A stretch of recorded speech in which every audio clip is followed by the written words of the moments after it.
statement that he made. And he said, we are fighting an institutional systemic problem that has been allowed to permeate since we were brought to those shores. So what I want to do, just take a few minutes and acknowledge George Floyd's death. If we can just take a moment of silence.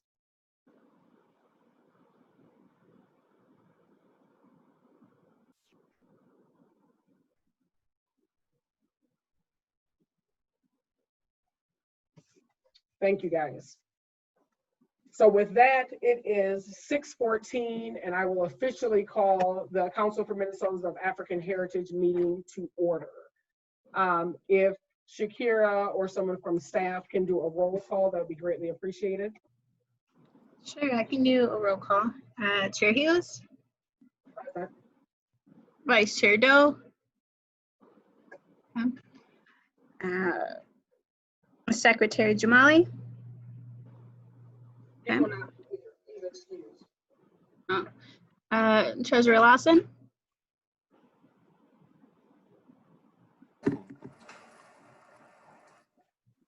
I know I saw her. Oh, there she goes. All thumbs up. Okay. Councilmember Mullins? Present. Councilmember Nandi? Present. Councilmember Crawford? Here. That looks to be everybody. Thank you. And hopefully everybody's had a chance to review the agenda. So if I could have a motion to adopt the meeting agenda. So moved. Is there a second? I'll second. All in favor? Aye. Aye. Any abstention? Motion carries. Move to our consent agenda. The only consent agenda item is the approval of minutes. And so were there, hopefully people got a chance to read the minutes, and were there any corrections or additions?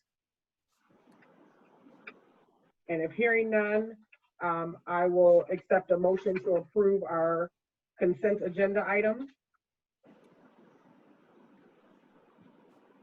So moved. Is there a second? Second. All in favor? Aye. Aye. Any opposed? Any abstention? Motion carries. Dr. Lawson, it might be on your end. I just saw your message. That's Can good. everybody else hear me pretty good? I can hear you better now. Okay. I'm like, because my volume is as high as it goes. Thank you. Oh, really? Or maybe Yep. you close to So the. we're going to move to the financial report. So Dr. Lawson, it's on you. Are you with Scott by chance? Nah, I'm at my house.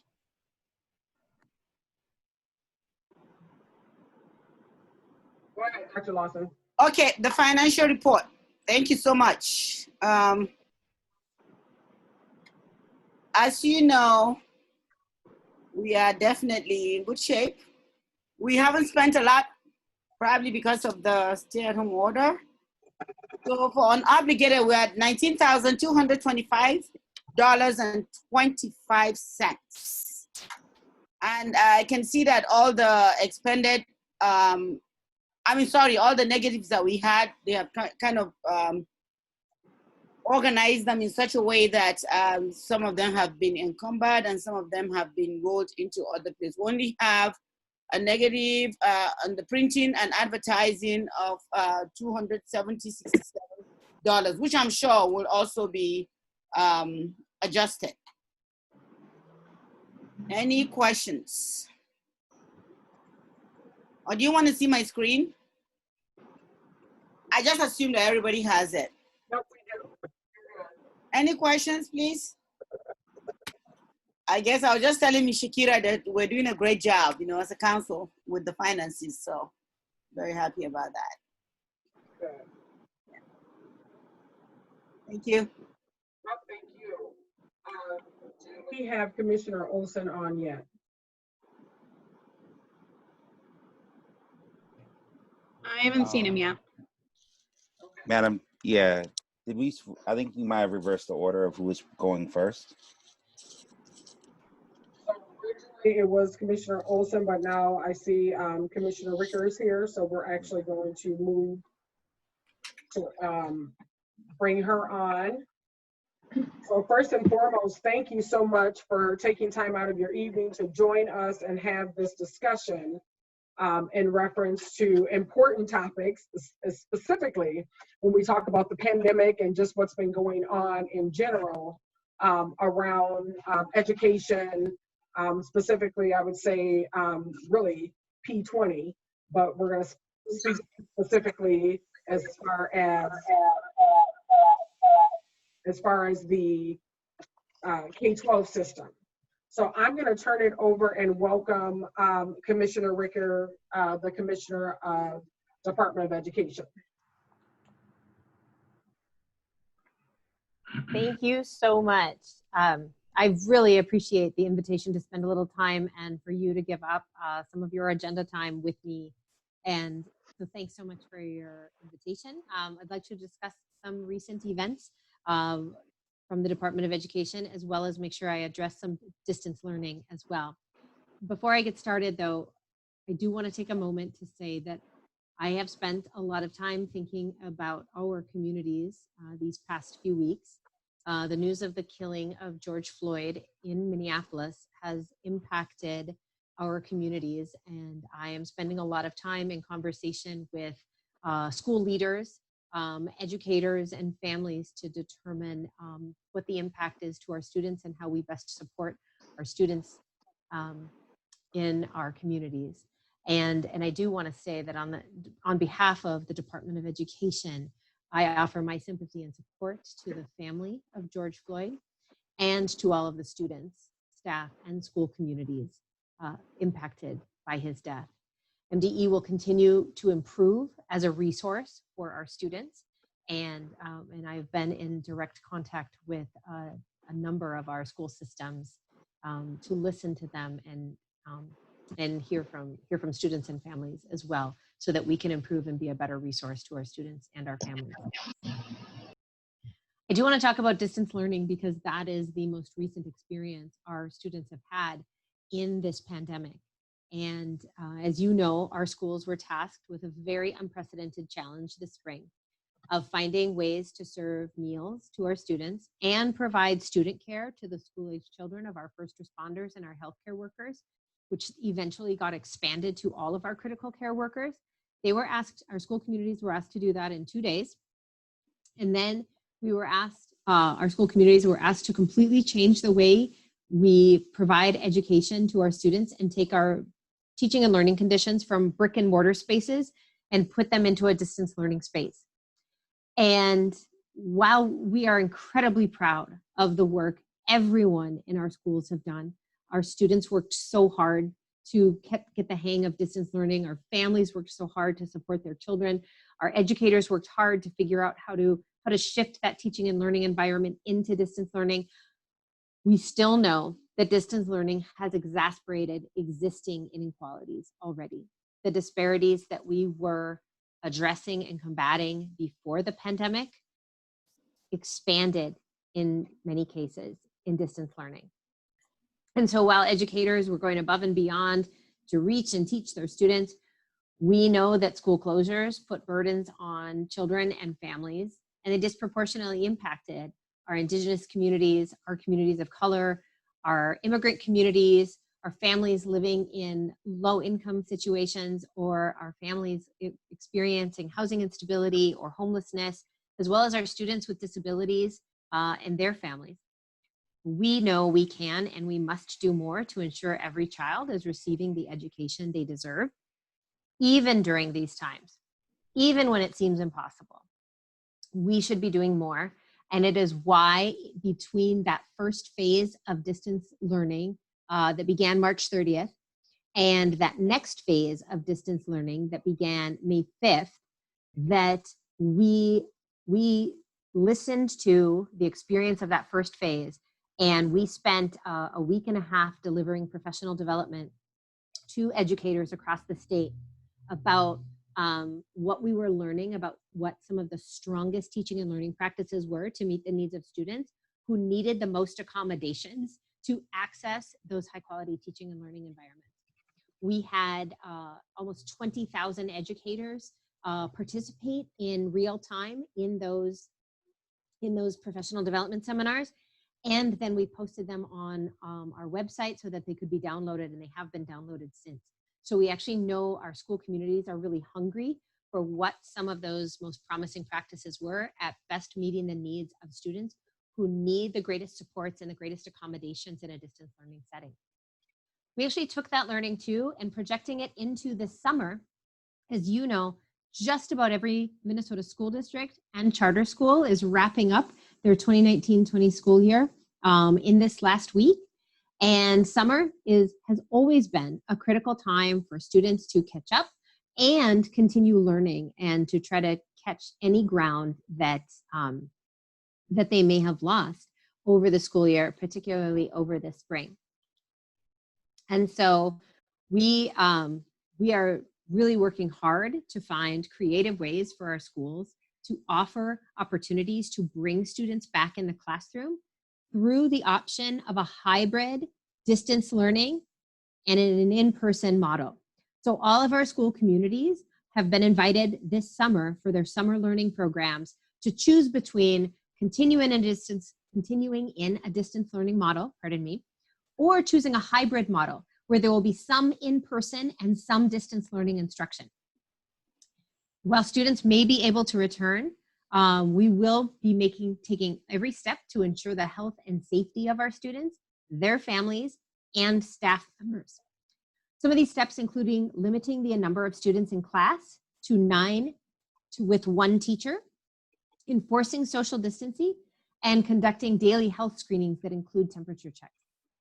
We believe it is critical for our schools to provide in-person instruction, particularly as they diagnose the student groups needing in-person instruction the most, perhaps student groups that struggled the most with distance learning this spring. And this work can begin as soon as the school year ends for your school community. In addition to providing options for summer learning, Executive Order 2057 continues to encourage schools to offer meal programs and provide school-age care for the children of critical workers. We are encouraging schools to provide that care at low or no cost, however, and to use a sliding fee scale when they do need to charge. And if a school system itself is not offering a meal program, the summer meal program, we are requiring that school to communicate the closest summer meal program with all of the students and families in their school community, so that our students and families still have information about a summer meal program if their school isn't providing one. And that leads us to this fall. We are anxious to see what the fall will bring for our students. Over the summer months, we will continue to work with the Department of Health to determine what our next steps will be, to gather that evidence from our health field as to how healthy Minnesotans are, how well we are all doing working together to combat this virus and combat this pandemic. And I will tell you that while we are working alongside health, at this point, we are leaving no options on the table. We expect to have a final announcement of what model of instruction we will be using this fall by mid to late July. However, we will put out guidance for how to prepare for next year, thinking of all of those options still on the table sooner than that, so our school communities can start preparing for what that fall will look like, whether it will be distance learning, a hybrid model, or of in-person and distance learning, or face-to-face instruction again. So I want to thank you just for allowing me the time to just give you that really quick update about distance learning and our summer learning plans, and a quick preview into fall. I really look forward to continuing to work with you to address the brilliance that our students bring to their classrooms, whether they are in person or in a distance learning setting. I look forward to working alongside you to break down those barriers our students and families have. And I really look forward to continuing to listen, to also be guided, so that the Department of Education is a state agency that works for everyone. And I want to thank you so much for your partnership. When I came on board, it was an absolute privileged to be able to visit with Justin Terrell on my very first day of being announced, and he's been such an incredible partner ever since, talking with me, being available, offering feedback. I've appreciated all of it, and I'm happy to stay with you tonight to address any questions you have too. Yeah, we have about, so I know we have 3 questions, and first and foremost, again, we absolutely appreciate the partnership and the friendship, you know, so to speak, Yeah. with what you're doing around education and knowing that it greatly impacts our Black and Brown children. Just for the sake of community that they may not know, so our current relationship with MDE, our staff is, you know, a part of all of the ethnic councils. They meet jointly with the commissioner on a quarterly basis, and that has started since the beginning of the year. The other piece that I think is good to know is that we're also a part of those conversations in reference to the weekly distance learning advisory calls. So the council is on board. So when when Commissioner Richter is talking about a partnership, that's what she's referring to. But I do have just, I do have 3 questions that I want to ask. And one of them is in reference to what Dr. Lawson, one of our council members, has stated. Several students and families in the African heritage community are facing barriers, including lack of access to electronic devices and to broadband that has made participating in distance learning difficult. Can you please explain the steps that MDE has taken to address these concerns, as well as what steps can be taken in the future to address these needs going forward? Yes, thank you so much for that question. One of the things we heard in that first phase of distance learning, actually even before that, when we were planning for distance learning, we were very careful to say that distance learning is not e-learning. And that we knew back in March that not every student had access to a device or the internet. And so to build an equitable distance learning system, we were very intentional in talking to educators and school communities to say that you have got to figure out the space a student is in and design your learning to fit that student's space. And if that means analog or non-tech instruction, because you don't have devices in the hands of students, because you don't have internet connectivity, then please do that. And so I held meetings during that planning period in March with all the heads of all the content area organizations, so like the Minnesota Council of Teachers of Mathematics, Teachers of Social Studies, etc. I held meetings with the National Board Certified Teachers in Minnesota, all the former Teachers of the Year, as well as a group of district equity, racial equity directors from across the area, and said, I need your help in developing and promoting what equitable distance learning looks like and what high quality non-tech or analog instruction looks like as well. And everybody really got to work, and there was a lot of sharing of resources in lots of places. And yet I will still tell you, everything we heard back, even when people were incredibly thoughtful about high quality analog instruction, they still noticed that students who had access to devices, who had access to the internet, still had more privileged access to perhaps tutoring that the school was offering, or to resources that were available. And so so in that first phase of distance learning, we started doing an inventory, asking every school district and charter school to report to us the number of students as they surveyed all of their student population. So it's almost 900,000 students across the state of Minnesota. We asked them to share the information with us as to how many students did they have who needed a device, how many students did they have who needed access to the internet. And we spent time collecting that information. A lot of schools were emptying out their school buildings already, trying to get devices in the hands of students. It's no good having a classroom set of Chromebooks if all your students are learning at home. So they started just emptying out their school buildings, sending those Chromebooks home, sending Wi-Fi pucks home to students. And we ended up getting those numbers. And about the same time we were doing that, and we were getting evidence from the field that our students needed devices and they needed connectivity, the Federal CARES Act was being debated and then was passed. And that Federal CARES Act includes information, includes funding for our school communities. And so we determined that one of the priorities for those federal CARES Act dollars was going to need to be technology.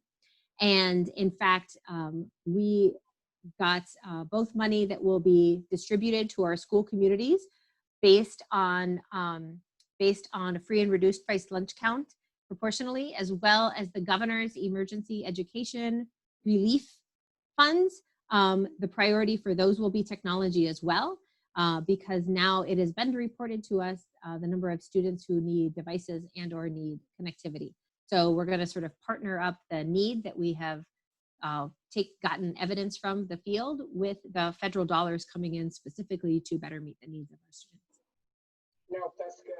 So one, we want to thank you for your support with the increase of Teachers of Color Act and Representative Ruth Richardson's bill to basically discontinue the suspensions. So one of the questions that we have, what steps has the department taken, including but not limited to proposed policy changes and guidance to districts that address the educational achievement gap for students of African heritage? Mm-hmm. So we proposed a number of building blocks in this past legislative session. And some of those building blocks are focused on discipline reforms. So you mentioned particularly ending suspensions and dismissals for our preschool students, making sure that a district or charter school has to report a pupil withdrawal agreement, agreeing to the federal civil rights definition of in-school and out-of-school suspension so we can collect accurate data. And then a number of other provisions that are also focused on cultural competency in building up to making sure that we actually have a profession that will welcome more diversity. We also want to, we promoted the idea of introducing cultural relevancy into a teacher's evaluation process as well as a principal's evaluation process. These are all building blocks so that we can, you know, as we reset our foundation, we can then ask for broader and bolder goals. Again, to create a profession that is more welcoming to a diverse group of teachers, for example.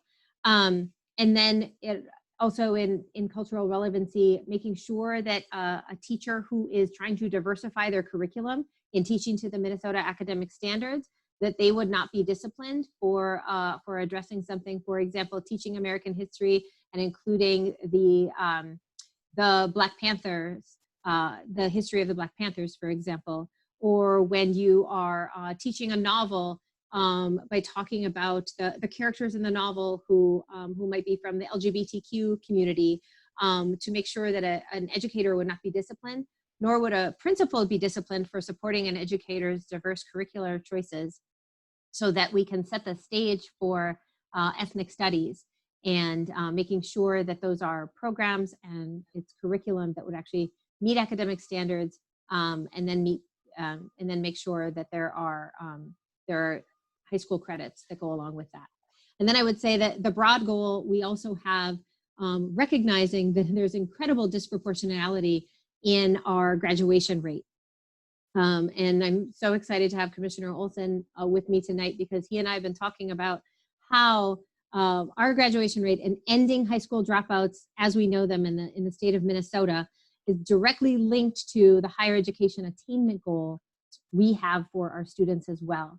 And so really addressing the dropout rate and making sure a diploma means a student is ready for what's next is not about rapid fire credit recovery. It's actually a longitudinal goal that says that our high school students, all the research shows that when high school students have access to more rigorous curriculum, even when they struggle in that rigorous curriculum, their college completion rates improve, not just their high school completion rates, but their college completion rates improve. So our work at the department to diversify access to rigorous coursework to make sure that those seats in rigorous courses in our high schools have diverse representation in them.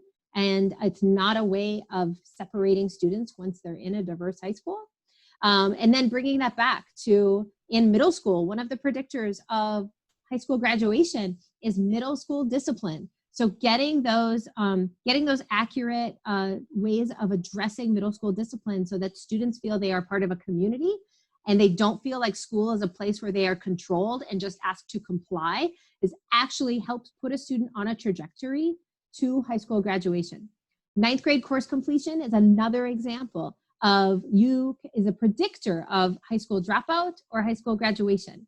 And so when we look at the disproportionality of students of African heritage in both dropping out, as well as a 4-year graduation rate, a 5-year graduation rate, and a 6-year graduation rate, wanting to have a longitudinal focus from preschool into elementary school, middle school, high school, that longitudinal focus sets a student up so that that diploma that they earn means they are ready for what's next. So those are some of the things we want to do to really target how we better meet the needs of students of African heritage. I want to bring in Commissioner Olson into this conversation, and I know Commissioner Ricker, there's a couple of questions that I'm monitoring this chat box that are coming in, but I think some of the points that you hit on absolutely kind of tie into from the Office of Higher Ed. I think that there's still some relevancy when you start to talk about how are we going to recruit our teachers of color. If we think even last week how Governor Walz had mentioned that the University of Minnesota graduated no teachers that were of color, that's alarming. So if we can bring Commissioner Olson, you got to unmute yourself, but wanted to bring him into the conversation. And for our community members, we have Commissioner Dennis Olson, who is a part of the Office of Higher Education. Good to see you, sir, again. I think it was last fall, last time we saw each other, when he came to the college and was able to impart some wisdom. But if you could just, kind of share a little bit about your organization, and then I think I want to kind of toggle a question over to you that we just asked Commissioner Richter. Sure. Well, thank you very much. I really appreciate the welcome, and thanks for the opportunity to join you all this evening. Yeah, we have been talking a lot at the Office of Higher Education about ways to support teacher education programs, as well as recruit additional teachers of color and American Indian teachers.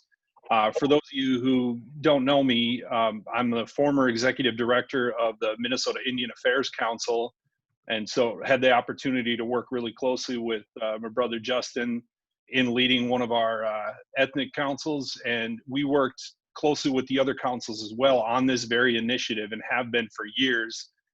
Prior to working for the Indian Affairs Council, I was the state director of the Office of Indian Education at MDE, and this was one of my primary charges as well, was to look at opportunities to increase teachers of color and American Indian teachers. And we know that there's a large resource valley there. I mean, a large vacuum for financial resources. And now that I'm on the Office of Higher Education side of things, we can quickly see what that vacuum actually produces. We oversee the teacher candidate grant program, as well as teacher loan forgiveness program. And both of those programs have a specific focus, an intentional focus on supporting teachers of color and American Indian teachers. But there's almost an instant waiting list. And any attempts that we've tried in the past to prioritize teachers of color and American Indian teachers, unfortunately, has been met with some political resistance. We've had a really good opportunity last session to actually build some additional resources there, and then actually carve out a percentage for teachers of color and American Indian teachers in addition to the normal appropriation. And so we were able to increase that pot a little bit, but we know as soon as we put that out, it's immediately used up and the need is greater. We also talk a lot about kind of the empirical evidence that supports loan forgiveness versus supporting teachers on the front end, and what things we need to be advocating for to actually get teacher candidates into the profession and actually interested in the profession. And so putting more opportunities and funding on the front end of things, and actually talking about teaching in our communities as as a viable and valuable profession early on is critical. But those are things we're wrestling with, as well. And I know, particularly since my background is working closely with American Indian communities, I can tell you that this is an absolutely huge need, not only in the city, but throughout the state. Greater Minnesota will tell you the same story, that for our tribal communities, to see 1 or 2 American Indian teachers in an entire district, if at all, is troubling. And, those that are there closest to the students are often in support roles and paraprofessional roles. And so there opportunities where we can look at supporting paraprofessionals and other educators and other leaders in the building to become teachers. We want to focus on that too. And so, I commit our agency and all we can to get legislative traction and community support, and support Commissioner Ricker and MDE in those efforts, because we absolutely believe 100%. I do have to say, when I heard Governor Walz' statistic about the University of Minnesota, I had to check into it right away, knowing that, we work closely with MACD, with all the teacher educator schools throughout the state. And, there were actually some teachers of color and American Indian teacher candidates, but the University of Minnesota primarily has graduate level education. And so there were a lot of teachers of color, actually teacher candidates, coming out of graduate programs. They don't have an undergraduate program, so that maybe led to that statistic. And I'm not certainly trying to defend a program there, because the University of Minnesota, I would hope, would be the first to tell you that they need to do a better job as well of recruiting teacher candidates of color and American Indian teachers as well. But I had to dig into that right away, because I was shocked myself. So I'm going to bring up something, and actually this is a question I'm going to pose to both of you. So Council Member Crawford, who represents Duluth area, says, when it comes to rural connectivity and helping families in transition, how will the department, I'm actually going to add additional one for you, Carl, how will the Department of Education and OHE work to ensure that students receive their education? Commissioner Ricker, you want me to go first, or do you want to take that with the connectivity piece? Yeah, I was going to say, this is part of what we are addressing. When we took that survey of schools across the state of Minnesota, we made sure we heard from every school district and every charter school. Again, not only did students need devices, but did they need connectivity as well? Because there are different ways we can actually address the connectivity problem. And so we are going to work with our school districts and our charter schools to make sure that the federal funds that they get are prioritized for technology, including devices and connectivity. And then I do know there are some legislators who are addressing connectivity in our in the House and in the Senate as well. Yeah, and I'll just say the same. It may be a little difficult to follow kind of all the moving pieces of the recently enacted CARES Act. But some of the CARES Act fund that went to E12 to support technology, there was a complementary component for higher ed as well, called the Higher Education Emergency Relief Fund, the HERF fund. And that had a lot of funds that went directly from the U.S. Department of Education to higher ed institutions. And there were portions of that fund specifically set aside for technology deployment, for some of the things that Commissioner Ricker was talking about, whether that be purchasing laptops, getting Wi-Fi hotspots out to students. But it also invited a larger conversation about, just the lack of broadband access overall, particularly in Greater Minnesota, that last mile initiative, right? I mean, there could be broadband within cities and towns, but actually getting it to the places where folks need it the most, whether it be their homes or their community centers, we found that was absolutely lacking. The GEAR money that Commissioner Ricker mentioned, the Governor's Emergency Education Relief Fund, higher ed was also a recipient of some of those dollars as well. And there were some priority areas set aside. We're currently in the process of putting together an RFP for institutions to respond to, and we want to make sure that the institutions that have been the most heavily impacted by the COVID pandemic are the ones that apply. And we want to make sure that it's actually twofold here. Number one, that we get technology resources deployed appropriately, and also that fund is going to be utilized and prioritized for increasing teachers of color and American Indian teachers, and supporting faculty of color as well. And so look forward to that RFP. It should be coming out. My team's putting it together, actually finalizing it this week, and we should have it posted here by the end of the week or next week. But it's kind of twofold into our conversation here, in that it's set aside for technology support for students, as well as supporting faculty and teacher candidates of color.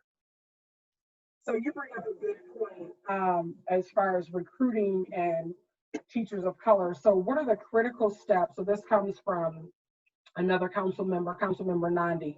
What are the critical steps to recruit teachers of color? And what can our community do to help address this equity issue in teaching and learning? And I'll add this one too, not just our children, but of adults, because now we know we're talking about K-12 and we're talking about higher education. And then I'm gonna follow up with a data question for both of you all. But go ahead, either one can answer that one. Sure. Is it Commissioner Olson? Do you mind if I jump in first and hand it off? Great. So thank you so much for this question, because it is going to take the contributions of all of us to diversify the teaching force, particularly to accelerate the diversity of the teaching force. In this last legislative session, one of the commitments MDE prioritized was to commit the state of Minnesota to commit us to diversifying the teacher workforce by 2 percentage points each year, which is really, really modest. And it actually didn't pass. And what we wanted to do two things. One, commit to making progress. That's that 2%, because we wanted to hold ourselves accountable to this work. And we committed to a report, because as lots of us have heard in lots of settings, that you tend to value what you measure, right? So as opposed to measuring what you value. So if we produced a report that stated the state of teachers of color and Indigenous teachers in the state of Minnesota regularly produced that report, so we would be holding ourselves accountable before we ask anyone in the community to do any work to help diversify the profession. And then, knowing that it's going to take all of us, you heard Commissioner Olson talk about some of the steps, some of the resources that need to be on the front end. If we are looking at the disproportionality, the disparities that exist in our system, it's incumbent on us to also notice the barriers that we are putting in front of students. If a student is taking 5 or 6 years to graduate, we still want them to be ready for what's next. And that may still be a career in teaching. And so making sure that our students understand that a career in teaching is something everyone has the right to explore over time. And I recognize this is very longitudinal work we need to do as a profession, that because our pre-K through 12 teaching field has been predominantly white women for decades, we have normed teaching to white women, the way we recruit educators into teaching, the way we train people to become teachers, the way we evaluate them once they are teachers. We have normed that to white women. We have to rebuild the teaching profession so that when an increasingly diverse group of educators come into teaching, they do not feel like it is a profession that has been built to be hostile to them, that it is a profession built to welcome them. So that's some of the work we're going to do. Work I would love to do in community and partnership, again, is having that conversation about exploring a career in teaching and what that looks like, and what what you want to do as a high school student, perhaps, to start exploring that career, so that when you look at your higher education options, you can actually create a career path for yourself with any of the higher education programs we have. Including expanding career and technical education programs in the K-12 space, so that students can not only start exploring a career in teaching, but they can use, whether it's using post-secondary enrollment options or concurrent enrollment, so that they can earn college credit for exploring that career in teaching in high school, so they get into higher education already receiving their credits and taking those steps into a career in teaching as well.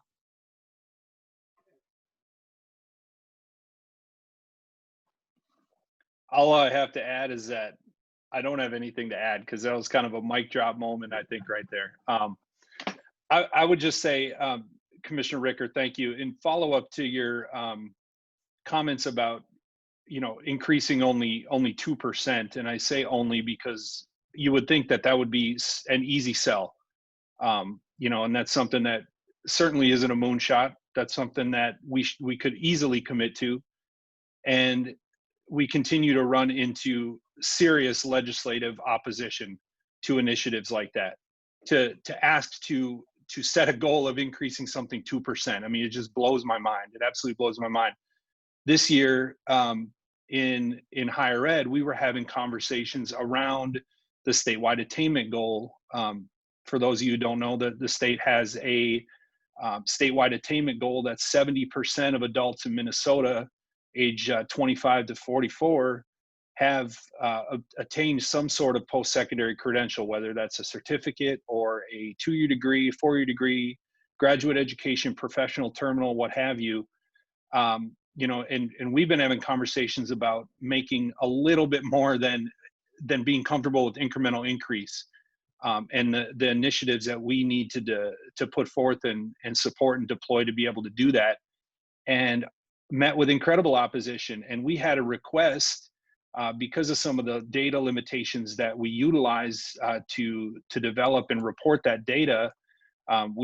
We're partnered closely with the state demographer, and we utilize census data. We utilize data from our state longitudinal educational data system, and we utilize data that's reported in other areas, particularly data that comes from institutions that's really local data, but we still don't have the ability to disaggregate all the data.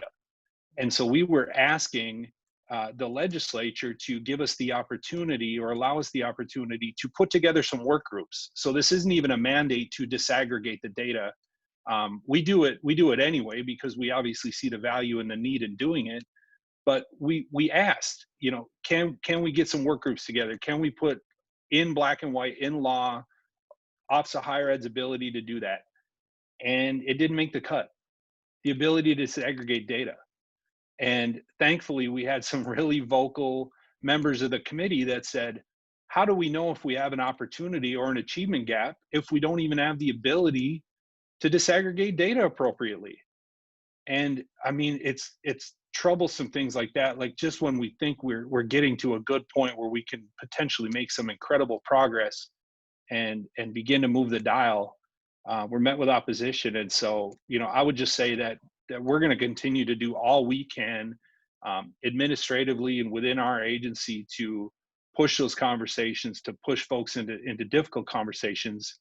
But boy, is it tough sometimes. And so I had to make that comment, because as much as we're trying to move forward here, it's oftentimes difficult. And I know I'm not saying anything that folks aren't already aware of or have experienced multiple times over, but it was eye-opening, to say the least.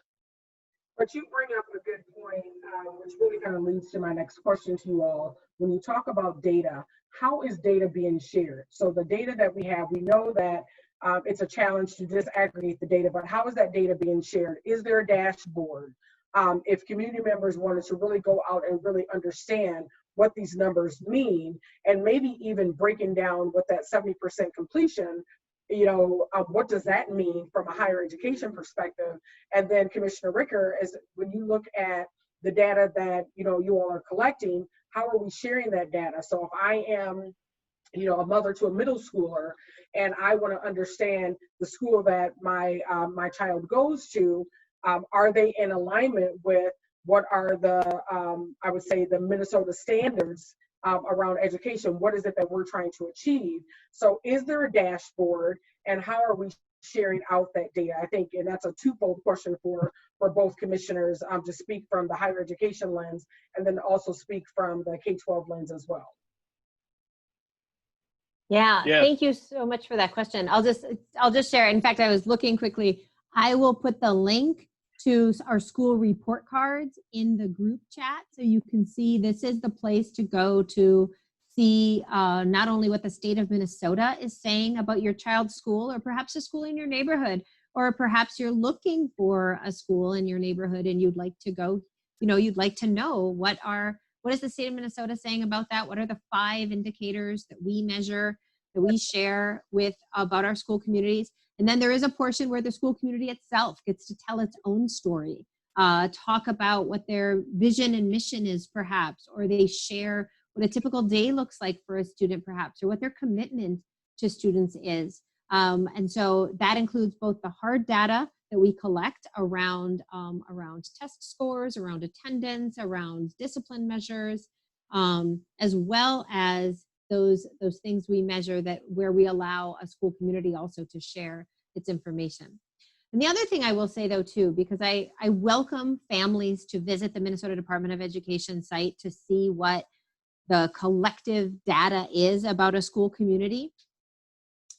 And I want to help support our school communities better showing that just-in-time data and information about your children to you directly. The time for the old-fashioned traditional parent-teacher conferences that are from 4 to 6 p.m. twice a year or 4 times a year, whatever, those cattle call parent-teacher conferences, the time for that is over. Our families want to know how their children are doing.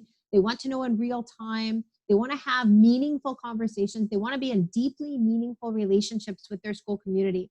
And our strongest school communities actually want to be in deeply meaningful relationships with our families as well.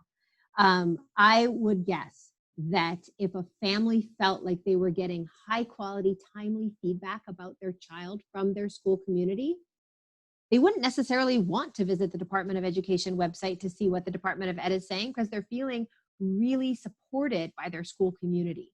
I still want to make sure our information is there for any family who wants additional information, but I very much want to commit to supporting our schools to be in that deeply meaningful relationship with families, so families can turn directly to the teacher, the paraprofessional, the school principal, and know that you not only you see and hear my child and you miss them when they're absent. Yeah, I'll just say on the data front, we actually are very fortunate at the Office of Higher Ed. We have a small but mighty team, but one of our charges is to produce relevant research to higher ed and disseminate that research. And actually, Office of Higher Ed is one of the co-leads and managers of our statewide longitudinal educational data system, along with professionals at MDE, and specifically around the attainment goal. And I'll put the link in the chat as well. We produce an annual attainment report. And I should say regarding disaggregation of data, we do have disaggregated data available and continue to build on that because that's certainly one of my priorities, and I've made sure that it's one of the priorities of the agency overall. But we do have some limitations in that, particularly with the attainment goal, we have it at the associate's degree and above. And I know there's some questions in the chat, which we can maybe get to later around certificate programs. That's where we lack the ability to disaggregate data, is around certificate programs. And part of that is because we're looking at certificates and credentials of value right now, working with some national partners as well as other partners in the state. One of the most surprising and honestly kind of sweep you off your feet statistics that I heard recently was that across the nation, there are over 700,000 different credentials that a person could potentially earn. And so when we talk about credentials and the value of certificates and degrees, we want to make sure that we're talking about those that are of value and those that are going to be able to lead our graduates to family sustaining income and family sustaining wage, and make sure that that we're putting our students on a pathway. And so but we want to be able to disaggregate that data too, and believe we have the ability through some other means, and we'll continue to work on that. But yeah, an amazing wealth of data available and reports available on our website. And so I'll make sure I put that link in there as well. And I lost the second part of that question. My apologies.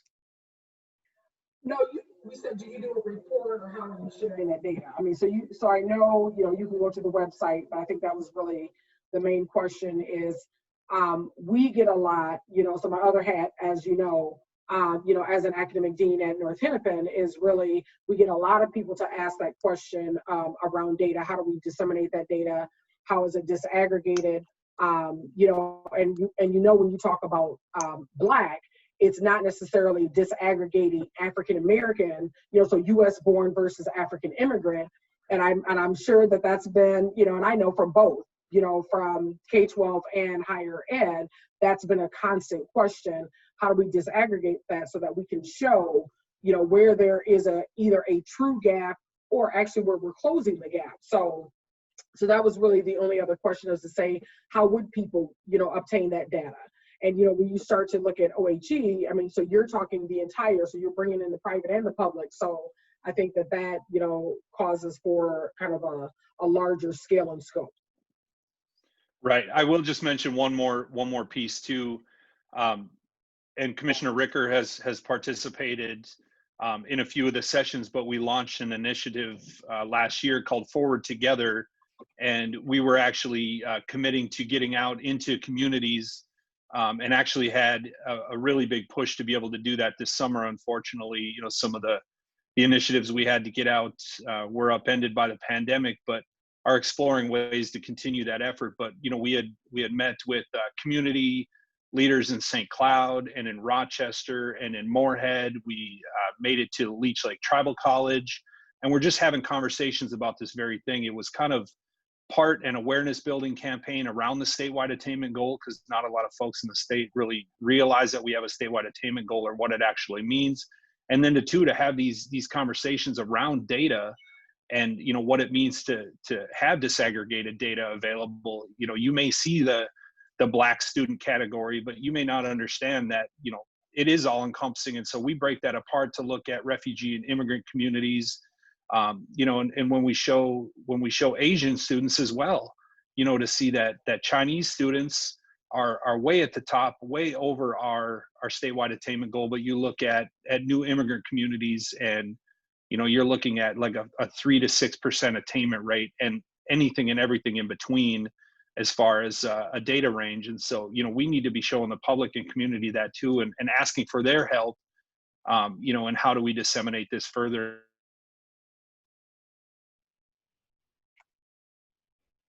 Did we lose you? Okay. You cut out for a minute. So there's several questions in the chat, and I'm not going to get to everybody. What we will try and do is we can always send these questions out via email to the commissioners and then have their response. But one of the questions I did want to address, because Councilmember Crawford, I think that this is something that has been not just talked about from a K-12 perspective, but also from a higher education perspective. We know that for a lot of our children, we're experiencing homelessness, violence, and other issues at home. So school was a safe place. Will there be any opportunities to recreate safe places or reach out to community organizations to help families? And I think both could potentially answer that question, because we've heard that as well, from a higher education perspective, that home was not necessarily a safe haven for them. And so school was their safe haven, or campus was their safe haven. So has that, any of those discussions been talked about? Yeah, I can jump in. So Councilmember Crossford, I really appreciate this question because it is something we actually built from distance learning perspective. We built it from the very beginning in March when we announced distance learning. And we said equitable distance learning has to build in accommodations for our students who are most vulnerable first. And then you build your distance learning plan around those students, because a distance learning plan that builds in accommodations for our most vulnerable students first will be a distance learning plan that works for everyone. A distance learning plan that is built and then accommodations are sort of tacked and taped on afterwards, students will notice that. They will know that they were an afterthought. And so building a distance learning plan that started with supporting our students who are experiencing homelessness, or students in the foster care system, for example. Also, at the very beginning in March, asking districts to take that planning time and determine how you are going to move the sort of mental health supports you had been providing students in that brick and mortar space, how you are going to move that into the distance learning space. How are you going to make sure students still have access to their counselors or social workers or their school nurse, whomever they were checking in with. And then for our students who hadn't been checking in before, but perhaps needed that time during distance learning because of the uncertainty, because of the trauma they were experiencing, wanted to reach out to a school counselor or another trusted adult, we told people to be intentional about recreating those safe spaces. And what I really appreciate about your question is the recognition that the strongest teaching and learning conditions absolutely meet the academic needs of the students, and they meet the social emotional needs of students, and they do so in a safe and welcoming environment. Those three things have to happen in concert for any of those things to happen well. You cannot just meet the academic needs of students but not pay attention to the safety of the environment you're creating for students, for example. So recreating those safe spaces was a priority in planning for distance learning. And it was a priority after that first phase for the webinars we held for educators that were so popular about some of the most promising practices we were seeing during that first phase of distance learning for meeting the needs of students who are experiencing housing instability or homelessness, for example. Our students who were experiencing the trauma of perhaps a family job loss or a family member getting COVID and the fear or the information surrounding that. Recreating those safe spaces so students could have their academic needs met and do so in a safe and welcoming environment. That is also the reason, as we got more information and we heard about, actually, let me back up a minute. Before the pandemic, the Minnesota Student Survey already showed a sharp increase in 3 years of the number of students who had mental health needs that needed to be met. And the number of students who, that was before the pandemic. Then during distance learning, we heard about another increase of students because of again, they're experiencing uncertainty. They are in an unfamiliar setting in this distance learning.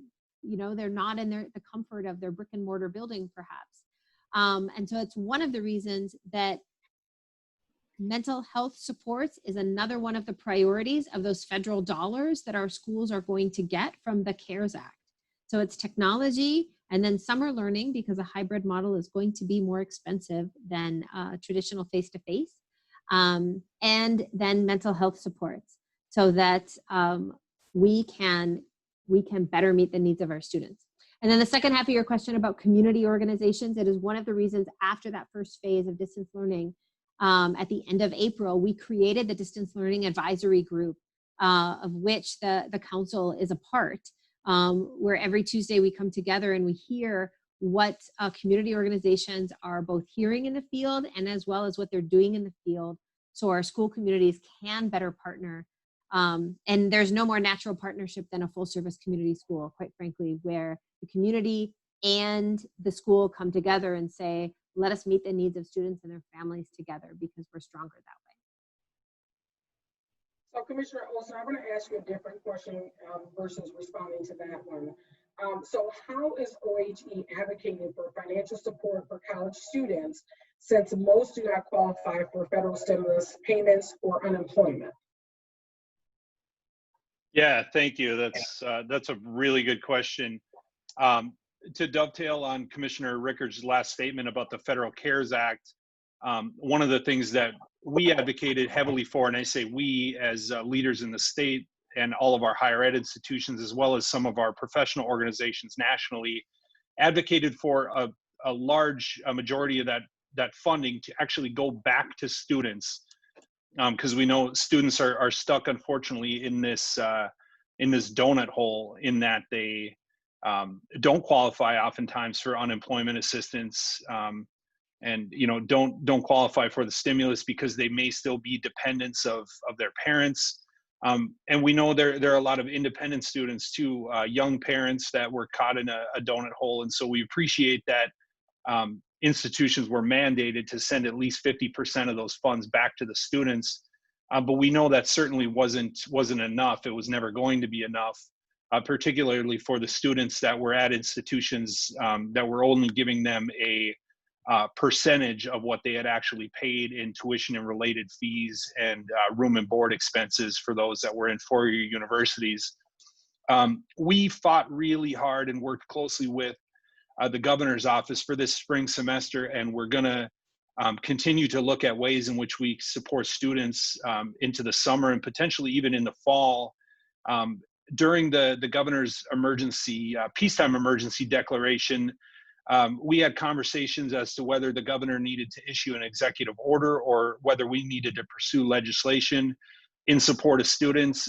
It was ultimately decided that we would go the legislative route. And so we worked closely with the leaders of the committee, the higher ed committee in the House and the Senate, and got some incredible flexibilities for our students. Key pieces were like around the work study program, where if students were no longer able to work their either on campus or off campus jobs, that they would continue to receive work study funds related to the hours that they would have been scheduled to work, because we know those work study jobs for a lot of our students are critical components to their financial aid package. We also made sure that any of the grants and scholarship programs, if students had to withdraw for whatever reason, whether it was due to illness or whether it was due to taking care of family or other needs, if they had to withdraw or change their schedule, that they weren't going to be required to repay those state grant dollars or those other grant dollars that they had received from state financial aid. And then one of the biggest pieces is around our state self-loan program. We feel that we took one of the most aggressive lines in the nation to support students. We made sure that they had an additional 6 months of forbearance opportunity, and made sure that we set their interest rates at 0%. And this was a huge lift because the self-loan program it's hard to say self-loan and self-funded, but it is self-funded. And so it's not built on any state resources. We had to commit additional capital to our bondholders because they're all backed by bank-owned bonds. So we committed additional capital to make sure that our students would remain as whole as possible through that and would not experience any additional burdensome interest payments or other burdensome payment plans that they would normally be experiencing. So we set that forbearance period out quite a bit. And then we're just continuing to support our institutions. We know that as we're having conversations, whether it be with members of the legislature or with folks at institutions, everybody's kind of bracing for a potential budget shortfall, and what potential cuts are going to come. And it's my position, I'm not going to speak for anyone else, but it's my position that this is the time where we're not going to entertain cuts at this point. I think when we think back to the last recession, we were in a much different place in the state support of higher ed and the state support of students. Institutions had that tuition lever to pull. And as painful as it was, they pulled it, and I don't think we have that opportunity anymore. I think in Minnesota, tuition is at or above the ceiling. And, we know that we're at a complete imbalance now of what we require students to pay and what we require the state to support institutions and students with in terms of financial aid. And so this is a place where, at least for higher ed, we cannot entertain any cuts to systems, any cuts to institutions, and certainly not any cuts to state financial aid programs, because we know if either one of those happen, our students are going to be hit really financially on both sides. And so I'll just say we continue to stand with our institutions, and we'll advocate fully for a maintenance of at least current budgets, if not increasing budgets at this time, because the last thing we want to do is to impact our students financially on either the tuition side or their financial aid side or both. No, I appreciate that. So we have about 2 minutes left, and I know we didn't get to everybody's question. I just chatted you, Commissioner Ricker, if you can respond to that question openly in the chat. And then there are other questions that are in the chat. If you all, want to still hang out with us, you're welcome to still hang out with us and try to address some of those questions that the public and or the council members had put into the chat box, or what we can always do too is send those directly to you. and then have you all address them, and then we can make sure that we can get those questions addressed back out to the community.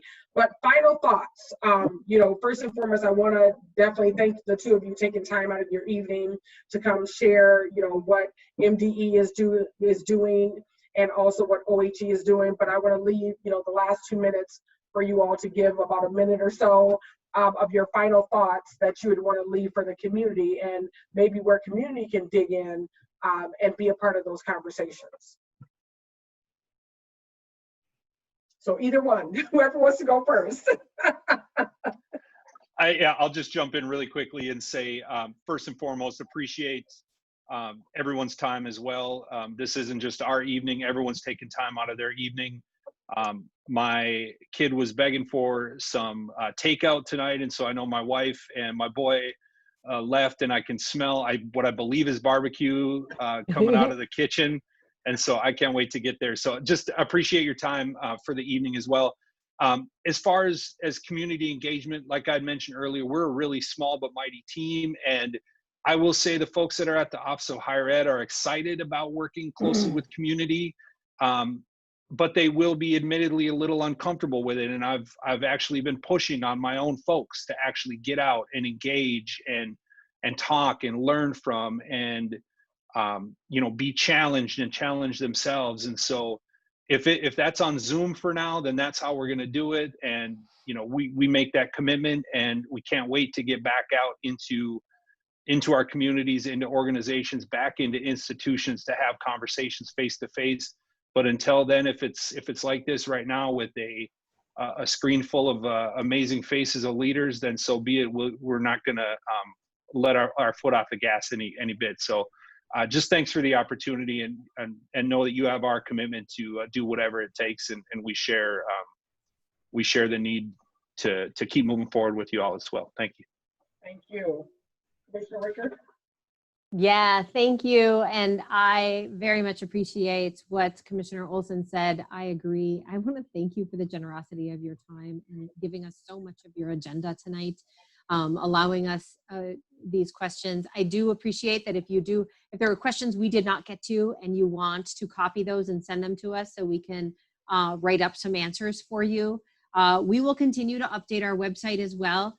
And I completely agree that if this is the way we get the chance to get together, and next time, if you want us to do more listening than talking, so that we can hear what your lived experiences are, we can hear what your ideas are, what your comments are, I'm happy to do that.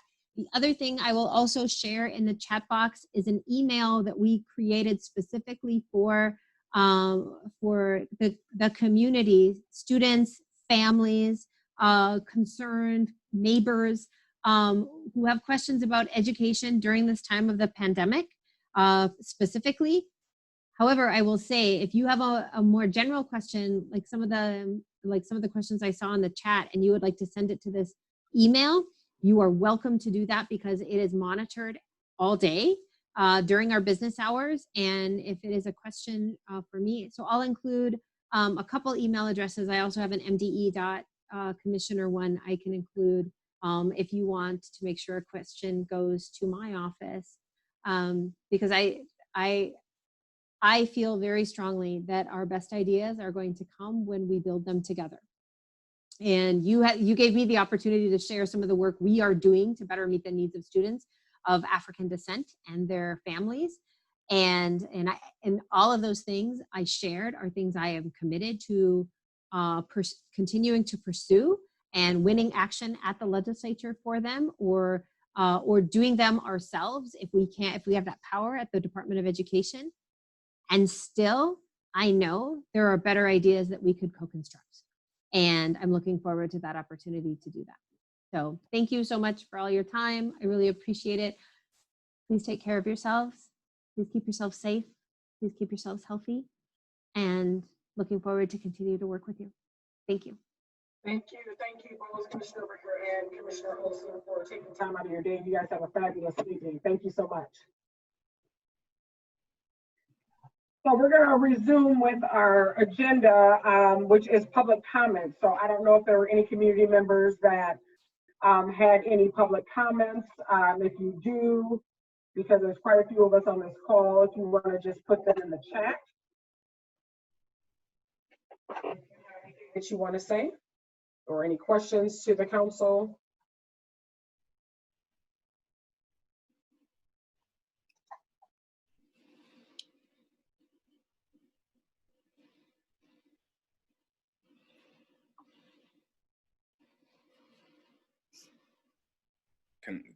Hello, am I unmuted? Can I speak?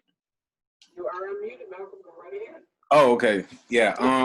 So, my name is Malcolm I Wells. was going to say something too. I see Quentin and Malcolm are two that that we said we want to hear from. So go right ahead. For sure. Yeah. So shout out Quentin. I actually worked with Quentin not too long ago, so it's great to see another educator on this phone call. And then everybody being educators here, I can assume. I was asked to join the call, and I suppose kind of just to share my experience firsthand, working in education, and also being on the ground with everything that's taking place right now as well.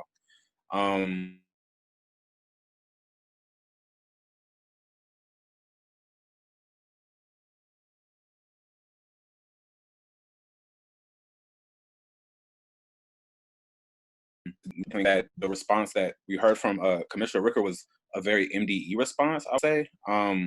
I've worked in Minneapolis public schools for quite some time, and then being a paraprofessional, hearing how they want to tap into using paraprofessionals just sounds like, again, exploiting Black and brown labor, or folks of African heritage here. And I think by allowing them to just continue to give us the same answers, they're just expecting the same results, regardless of the crisis, especially in education. We were already in a big crisis when we're talking about employment of the amount of educators, Black and brown educators. We're talking about the amount of young Black and brown folks that end up getting, streamed through the pipeline, school to prison pipeline. This is just a regular thing. So for me, especially in this moment, I've now that I'm working at the district offices and working in labor relations and employee relations, I'm literally processing a lot of folks who are of African descent or slave descent, and they're getting pushed out of the district still. So even finding out that nobody has graduated or will be joining the ranks in licensure this year, it feels a lot more intentional than anything. So this current crisis that we're in looks like a real setup to just streamline miseducation. And it also just looks like an opportunity for more miseducation to just take place. I ran into some students that graduated, they're part of this graduating class. And honestly, one of the responses from one of the kids, obviously this is a celebratory moment, but to hear, Malcolm, I wouldn't have graduated if it wasn't for COVID-19, that is a huge crisis for me, especially as an educator, and knowing that this young person has a lot of potential that could use support going into higher ed as well. So for me, I want to understand what kind of different types of resources or work that MD is going to tap into for these young people who may have been on either poor trajectories, great trajectories, but this COVID crisis is really setting up a whole generation of young people who I feel they're going to for a little while, they're going to be confused, especially with the summer taking place. It's going to be a lot of difficulties. It's going to be difficult for them to really make those strides that we are expecting of them, especially as older folks or elders in the community, high expectations. But when that bar has been set so low for a lot of our students, especially in classrooms, the expectations for, in my own personal experience, the expectations for white educators are so low, and the expectations for Black and brown educators are so high. And at this point, the conversations around licensure to me are null and void, because I watch people without licenses lead classrooms, associate educators, stepping in and providing all overall classroom support. So I don't know, for me, I feel I don't know if it's a matter of we really need to push MDE to the next level, because a lot of these ills that they're talking about, distance learning, is something that could have been addressed years ago, especially when we're talking about what does it look like supporting kids who aren't in a general education class. I worked at Harrison Education Center, which is a level 4 setting school.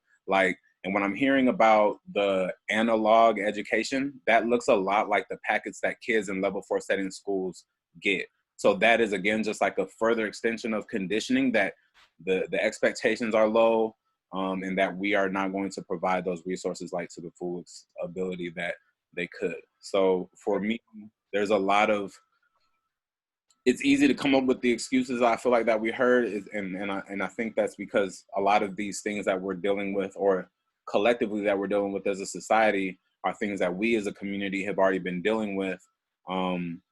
And yeah, I just feel like we just need to be pushing MDE a lot harder. And just like an idea, like I have to just keep throwing this idea out. One of the things that we did recently was like a community healing event over at Pimento. We've been doing food distribution there. So a lot of the families that our kids or a lot of the homes that our young people attend, like, are coming to these food distribution centers. They're not even really hitting up a lot of these schools, I've been noticing, but they are going to these community ran food distribution centers, which would be a great place for the council to actually tap into the Black and brown community to see like what those needs are, especially when it comes to distance learning. I'm a little skeptical of the data that MDE may be taking in, because when we hear conversations around full service community schools, it's a lot of white-led organizations that are doing that data outreach.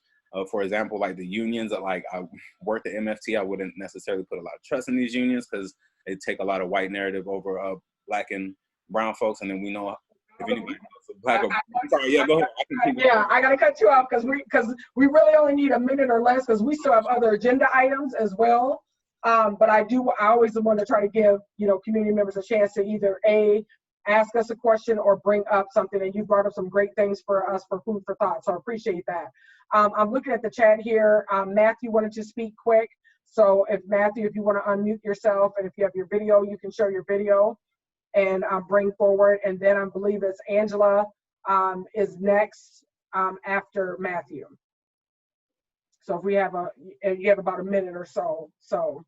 Hello, can you guys hear me? It's not letting me start my video. Yep, we can hear you. You're good. Okay, perfect.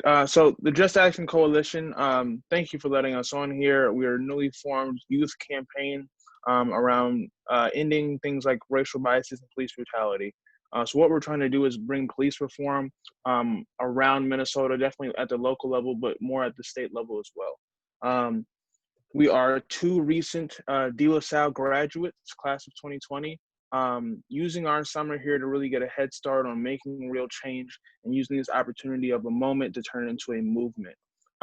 Some of our goals, we understand that we have to change the selection pool for police departments in Minnesota. We understand that 90% of the Minneapolis Police Department does not live in Minneapolis. This is a problem because we need community leaders that are already in place, coaches, teachers, whoever else would be willing to fill these roles that are already community leaders to come on over and be policemen so that we can already develop those relationships with the police department and the community. Then we look at post-board training, the cadet program, and we look at training on the job. We know that those both have to be reformed and that will ultimately bring better community connection. Our main goal here, we understand that it's very large to bring the youth in and make the youth understand that policing is needed, but it needs to be changed. It needs to be reformed. It needs to be something that works for and works better throughout the state. So that's our mission. That's our goal. I can copy in the chat our website, which has more detailed about our platform and stuff like that. You guys can follow us on Instagram at the Just Action Coalition. I can put that in the site as well. Thank you for giving us the speaking opportunity, and we'll be in touch. No, thank you. And this goes for other community members. If there's websites or any other information that you want us to know, put it into the chat. In addition, what I'm going to ask you all to put into the chat after you have presented your thoughts and your organization, where would you like the council to dig in? Because it's one thing to bring it to us, but it's another to ask, for support or any other pieces. So Matthew, if you can do that as well, the website, and then where would you like the council to dig into that? So I'm going to go to Angela and then Quentin. Thank you very much for the opportunity. I am going to make mine brief. My desire to speak was in relation to what Malcolm said. I am also from Minneapolis Public Schools. I was hoping so badly to hear the Commissioner, Richter, for example, say something specific that I could hold on to in terms of what they are doing for equitable distance learning. Yes, we have heard that so much, but in reality, we have not seen it. If the whole thing was supposed to have been that we planned for the students that needed support the most and then plan outwards, that wasn't my experience throughout this. And I put in a question there for her, especially in terms of the social emotional needs of our students as we go into the school year. We just finished school now, so next is going to be July. Then August, we're already back to school. So if we don't have any plan now, so that we can then begin to work toward equitable distance learning or whatever the format is going to be when we come back, I don't know when we are going to have it.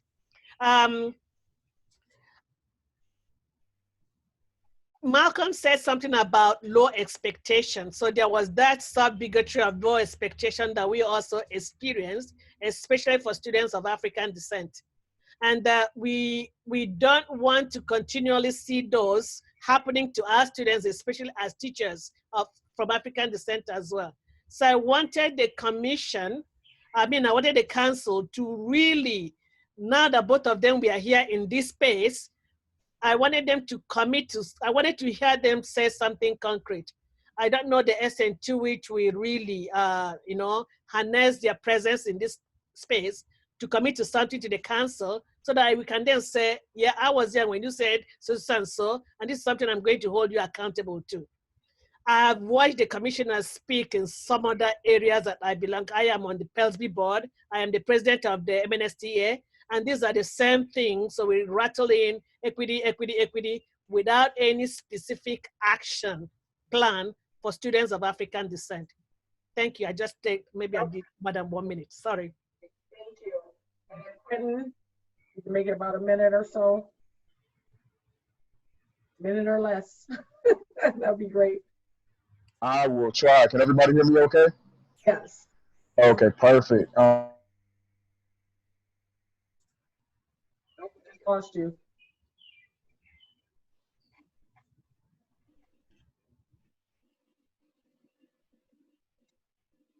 Did we just lose them altogether?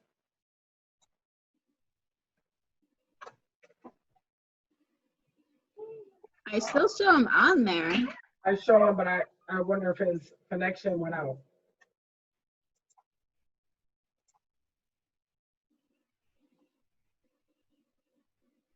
Shakira, maybe chat him directly and have him to put it into the chat box so we can keep going. Okay. So I'm going to move on. If there's no other comments, I didn't see anything else. So let's move on. So now we are to our standing items. And so we have our executive committee voting. So I know Shakira has sent out the ballot.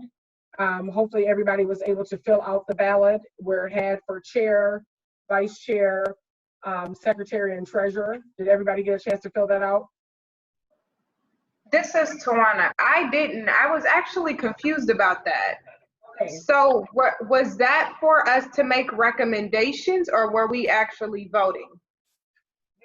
A recommendation, or you can actually vote. And then we were trying to really do a vote, but the other piece that we had on the table was, and we talked about this at the executive committee, is one option that we could do is somebody would have to make a motion of this, is we can either vote for new council, new executive members, or we roll over the same group for 1 more year.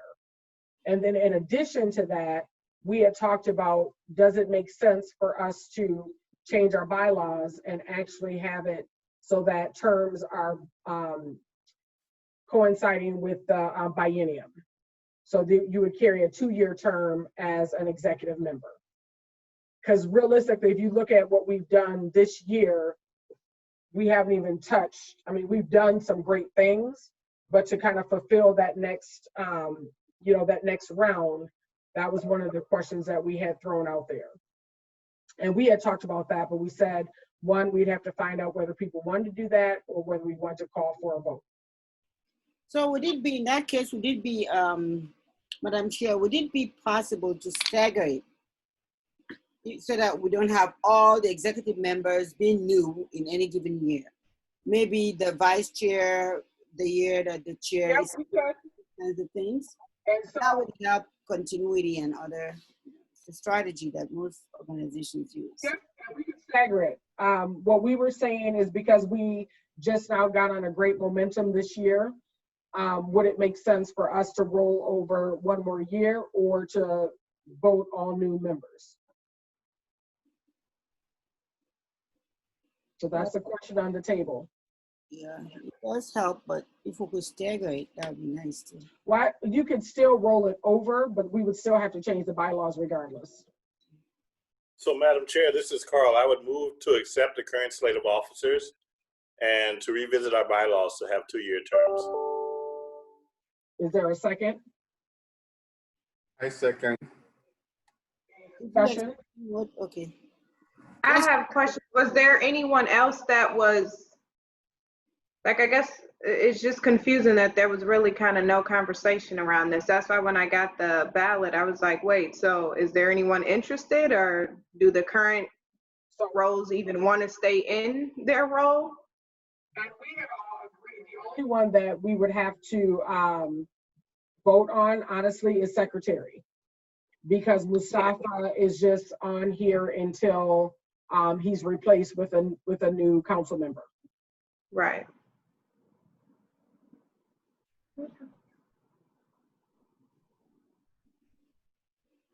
So we would still have to vote for a council member.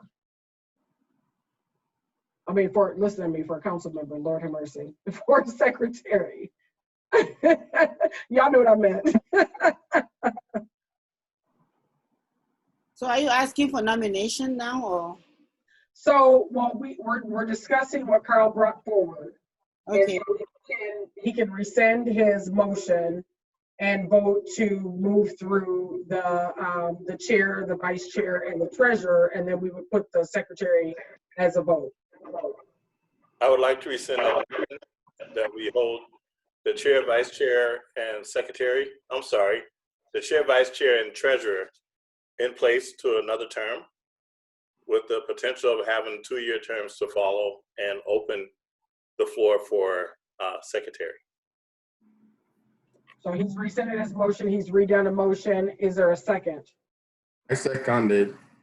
So now discussion.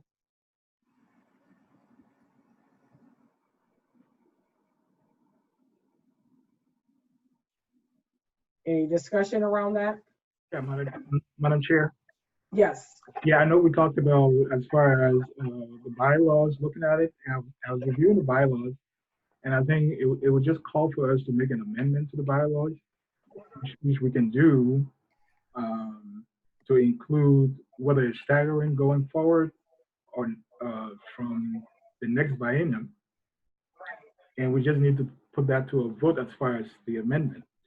And we'll be consistent with Minnesota statutes in terms of changing our election terms. Right. Yeah. But for right now, we're rolling over, and then we would still have that discussion. Is basically what Carl has put on the table. So we still have to vote for a secretary. Yeah. Okay. Any further discussion in reference to this topic?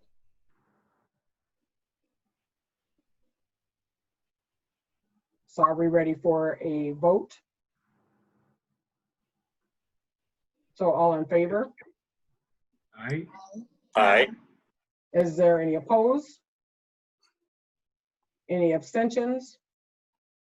So motion carries. And now I'm going to leave it open for nominations for secretary.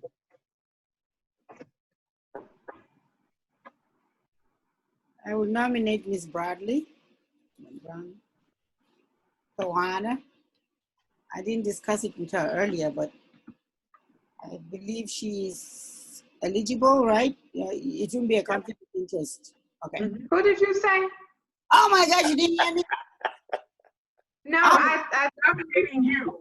Okay, I'm nominating you. Wait, what did you call me? Call you Ms. Bradley. You know, I just I was like, who is? Mullins. I'm like, Bradley, who? I'm like, oh, is this a new person?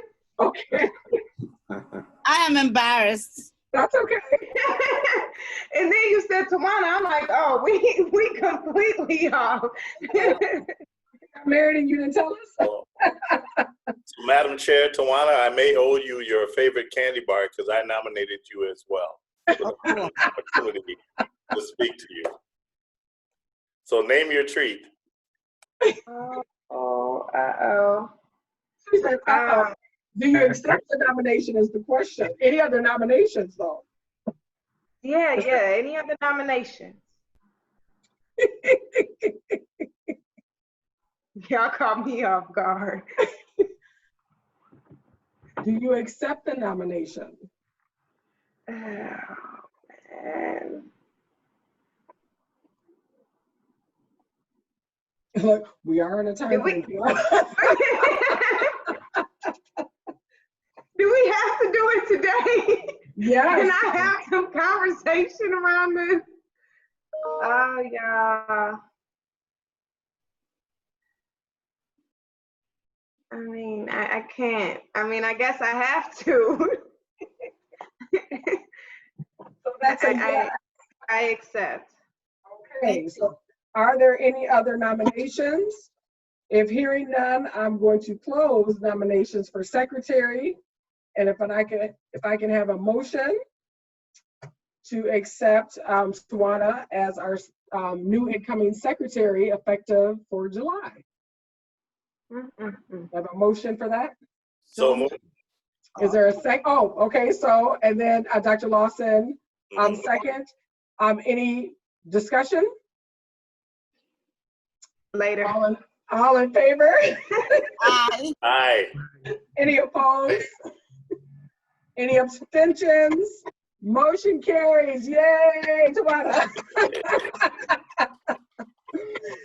So we have that, and then what we will do is when we meet in July, we will begin to have that discussion of how we want to roll out the term so that, again, I agree with Dr. Lawson, so that we're not having brand new executive committee members without having staggered terms. So we will talk about that as we talk about adjusting our bylaws. So I'm going to move on to strategic planning update. Justin. Actually, Justin, you have the rest of it. Great. So take it away. Madam Chair, thank you for leading a good meeting. My text threads are blowing up right now. People really appreciate the conversation we had. Folks are interested in following up with the commissioners, and you know, we do have to push our state agencies to be specific about how and what we're going to do to address the opportunity gap, however you want to call it. And so I'm glad that we have them as partners and that they're listening and that they've laid bare what they got. And so I'm just thankful for this council for being prepared for this discussion. Nice work, everybody. So in regards to the strategic plan, Shakira, I might need you to back me up on this, but my understanding is that we are looking at the 19th as part 2 of our strategic plan retreat. Is that correct, Shakira? Did I get that right? Yes, June 19th. Okay, June, which is I don't have my calendar in front of me. It's a Friday. I think it's a Friday. It's a Friday? Okay. Okay, we're hanging out Friday, yo. So I'm gonna have a call with Karen, I think tomorrow, to kind of talk about the agenda for that. And so just know that you all will be looped into that conversation. The other conversation I'm having with Karen is about extending the contract into the next fiscal year to do implementation, which I think I would find valuable. The question that obviously we have to figure out is budget for that. And so we're having a conversation about that tomorrow, I believe. Any questions about strategic plan before I move on? No, I guess I would just, when you guys have that discussion about full implementation, you know, would she see that we would need to meet again, or is that just more so just you all as a team? I would assume the council would, Madam Chair, I'd assume the council would be involved because the strategic plan really, it's not just for staff, right? It's really about making sure that the council has a strategic vision and path forward that aligns with what you all want as well. So I would just assume that we're all in it together. I don't know we haven't discussed implementation, so I can't really speak to the details though. Okay. Shakira, did I forget anything else on this one? No, you got it. Great, thank you. So just a couple quick updates. Since we last met as a full council, the world has turned upside down. And in response to that, you know, there's been a lot going on. And so I'll kick it to Jasmine and Amber in a moment, but I'm just going to give you a couple highlights. So folks may have seen that we launched a website yesterday. I'm pretty sure I texted everybody the link, but I would like you to make sure you check it out thoroughly. It'll be updated daily with Black-led organizations and businesses that people can choose to support. We're not like advertising for anyone or anything like that. What we are doing is just responding to several requests from the community who have asked for support, supporting Black businesses and Black-led organizations. And so we started with the campaigns that we could find, and then folks right away started giving us additional organizations to add to the list, and the community can update the list directly themselves. So we're not really trying to like own or choose winners or losers, but we are trying to make sure that people know that there are a lot of Black businesses and Black organizations that were impacted by recent events, and they need to be shown some love. And so we encourage that. The other thing on the website is that we have there'll be media updates, and there's a blog that we're working on curating story collection for. And so if any council members would like to share a blog about their experience through this whole George Floyd era that we are finding ourselves in, just reach out to me and we'll figure out a way to get something typed up for you to share a story. Like an example, just to be helpful, like I think about Jude, Councilmember Jude, Councilmember Dr. Lawson, and Councilmember Wayne were all part of a recent action in the African community where folks were able to get together in solidarity with George Floyd. And, you know, like we could like do a quick write-up on what that experience was and why they chose to do that, right? And I just think these kind of stories will be helpful during the healing process as we move forward. Any questions about the website? No, it looks good. I did take a peek at it. Okay. And then just also, we asked Tamika to go out in the community this weekend and take some photos of you know, the communities that were hit hard by the uprising, and she came back with some beautiful photos. And so we're nearing the end of her contract, and she's also working on a book. So I just want to give you guys that update. Madam Chair, I know you looked at some of the photos. The one behind me is actually, this is 38th Street, a memorial where they put the flowers down on all the folks' names who were taken by police violence. Wow. Amber, do you want to just say what you need to say about the website? Oh, sorry. No, I was just saying that the website is not it's not static, and so we started the website with resources that we procured from just our networks and what we were seeing out there relating to relief efforts and rebuilding our communities and getting businesses back up and running. But it's being updated regularly, and so if you see any gaps, please email the council with links of organizations or businesses or relief funds that should be on the website. Please send us links. Please don't just send us names. Please send us links. Thank you. Thanks, Amber. So moving on, Madam Chair, I think I'm going to kick it to Jasmine. So the main focus of the week this week is special session. So we just had our stakeholder call with the governor, and you know I'm in talks with Senator Gazelka and his team, just trying to do our best to position our folks well for special session. Jasmine, can you just kind of give an update on special session and what that means and how folks can engage? Yes. So with special session, the regular session ended on May 18th, and a lot of things did not get passed. We have a lot of COVID-19 bills that didn't go through, for instance, the housing supports that were for $100 million in rent control, like moved through the House, but didn't make its way through the Senate. And there's a lot of things that are still up in the air. So with the governor's emergency powers, he has the power to call a special session, which he said he's been saying that he's going to do for this Friday. So with the murder of George Floyd and that having that national impact that we've been having in Minnesota, the Posse Caucus has put out 22 policies that we are in support of. And they've doubled down today where they're saying that if these policies aren't addressed during special session, bonding is important. There's a lot of things important, but we need to make these structural changes. So they called on the Senate Republicans to also to take up those bills because they haven't been heard in the Senate, but they have been heard in the House.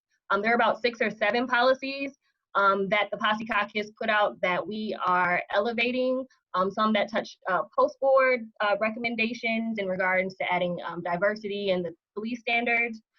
We are also working on some that help with community support, so funding for different programming that goes with interveners, and then some work group suggestions that were in there that talk about mental health funding for communities because of that. But as it's looking right now, there aren't any hearings that are scheduled on the public safety bills. I talked to someone, staff in the House and the Senate today, and they're saying kind of look for action next week on some stuff. But Friday is going to be the start of it. Session could take a while. There's no set end date for this. So since we're not in a budget year, they don't have to end on June 30th. So special session, this could be kind of a long call over the summer, and we know that elections are happening November. But the priorities right now is that police reform and doing something to address that right now. And then on top of that, there's the COVID money. We have a lot coming from the CARES Act that's going to talk about some of the stuff that Commissioner Richter that mentioned. So a lot of that stuff is going to be covered. But like I said, like there's still no housing supports. There's still no business grants and that have gone through the House and the Senate that the governor has signed. So we're kind of in limbo with a lot of stuff. So it's very important to encourage community if they're able to get involved. There will be hearings for a lot of these, so we'll be sending out that information later this week on how to find out not only who your legislator are, but just information on bills and how to get involved and stay engaged. And then if you want to reach out to your legislator, you can, but kind of just those tools that we'll be providing to you. And then there's a one-pager on George Floyd that we've been working on that touches base on just the Department of Human Rights case that was filed in the action of the governor having A.G. Ellison co-prosecute the defense. So there's things that have happened on the state that we've been catching and highlighting. And once we have that one pager finalized, then we'll send that out to council members. Thanks, Jasmine. So that was a lot. Do folks have any questions or comments just in response to the report that Jasmine just gave? I forgot one thing. Bonding, sorry, the bonding. So that's another priority is just getting bonding and infrastructure for those parts of South Minneapolis and North Minneapolis that have been ravaged. So, yes. Thank you, Jasmine. And let me just say that Jasmine's doing a great job tracking all of this. You guys can't imagine how quick things change and how crazy things can be and how hard it is to find information. And Jasmine's doing a great job tracking and staying involved and being in relationship to the folks we need to right now. So thank you, Jasmine. Do folks have any questions or and also I'm happy to answer them offline just because we're short on time. Well, no, I have a question, but more so, it's a little bit about what you and I had talked about before is how do we make sure the council can dig in? So how do we make sure we're going and we're testifying as needed? We know that there's going to be a special session that's coming up here. So where does the council need to dig in and where are the opportunities for us to make sure that we are going to the Capitol and we are going where we need to go to make sure that the testimonies are being heard so that we have to testify in reference to the support that we're doing around the state.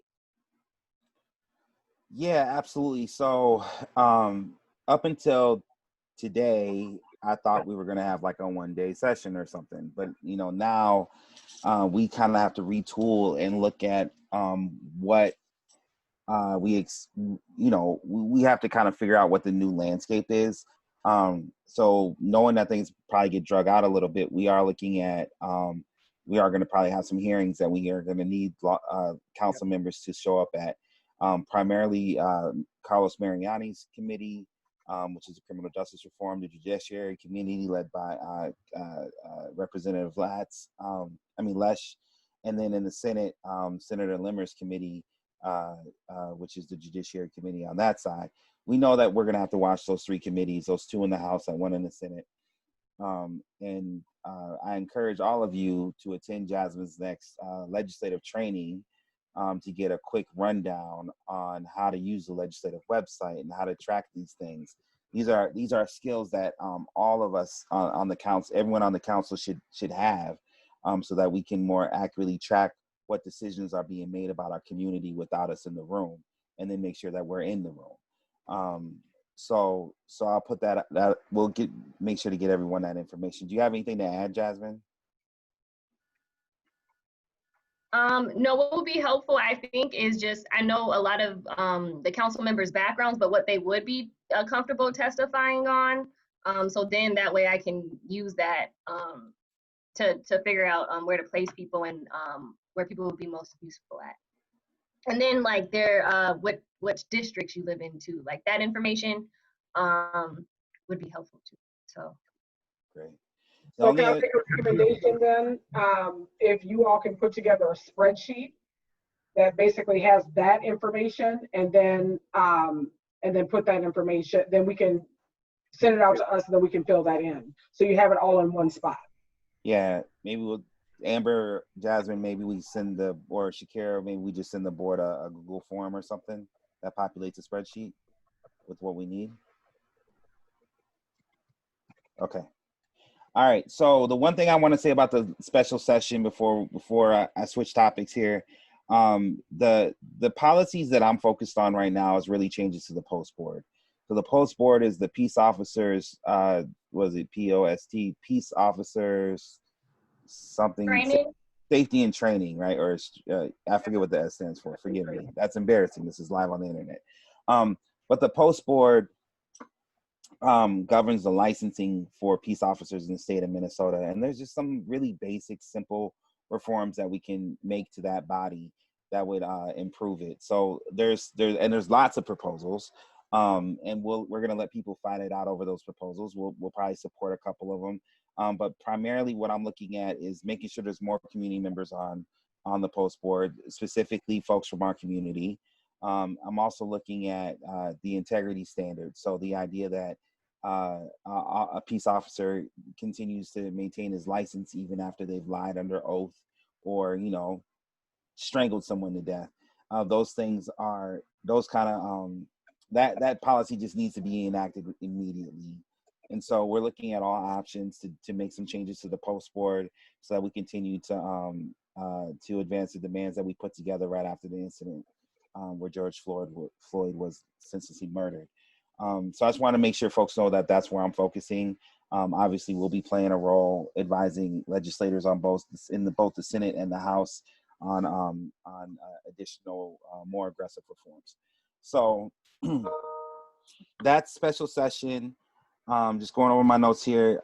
Next, I just want to just kick it to Amber. I know we're over on time, but it has been I don't know what else to say. You guys need this information, and so Madam Chair, as long as you will entertain us, we will continue to offer the director's report. Yeah, I think it's good to. I mean, we started late, so if people could just hang on, just maybe 5 more minutes. We're gonna wrap it up here soon. Does that work? Okay, I have a few more items. Not all of them are long and in depth, okay. but we'll try for 5 minutes. Amber, will you provide just a quick update on outreach? Yeah, I'll be very brief.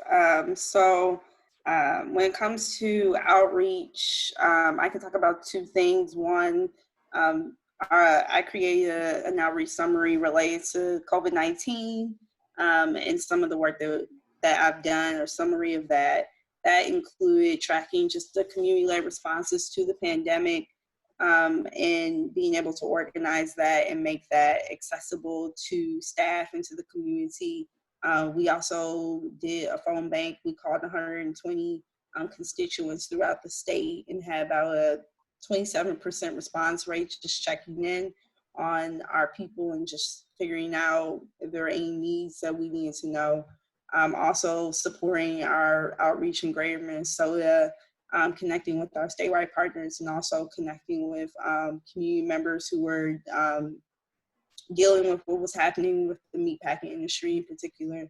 And then we've been doing a lot of work convening stakeholders, community leaders, and doing different outreach work with the governor's office, which has obviously led to us having 2 meetings with the governor and the lieutenant governor, including the call that we just had tonight, to talk about what is happening in our communities and what solutions need to be implemented by the state.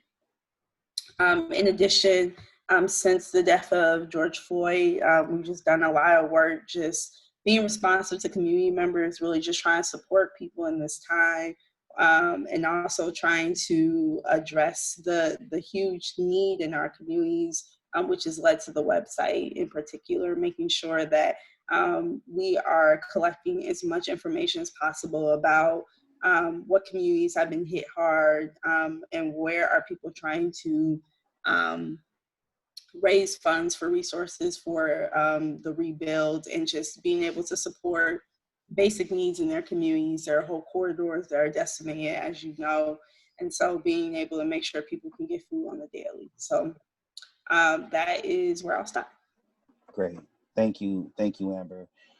In the sake of time, I'm gonna just keep us moving. I'm gonna talk about the George Floyd situation and just kind of offer up a couple things. So one, I'm sure folks may have not noticed, but like I'm getting a lot of media requests right now, and frankly, I think the world has heard enough from Justin Terrell. We need to.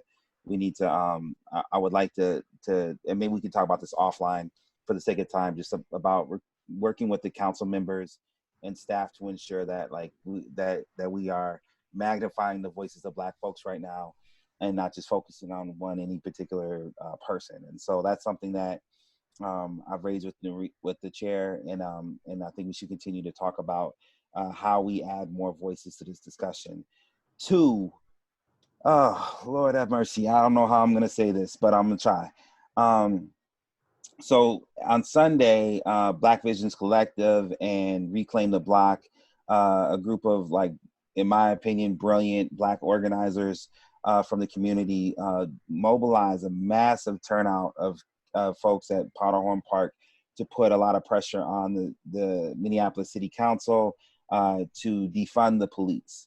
And you know, I was really impressed by the work these young people have done. And at the same time, you know, my phone started ringing immediately, and people were like very, very upset about Black folks just being very upset about the idea of dismantling and abolishing the police.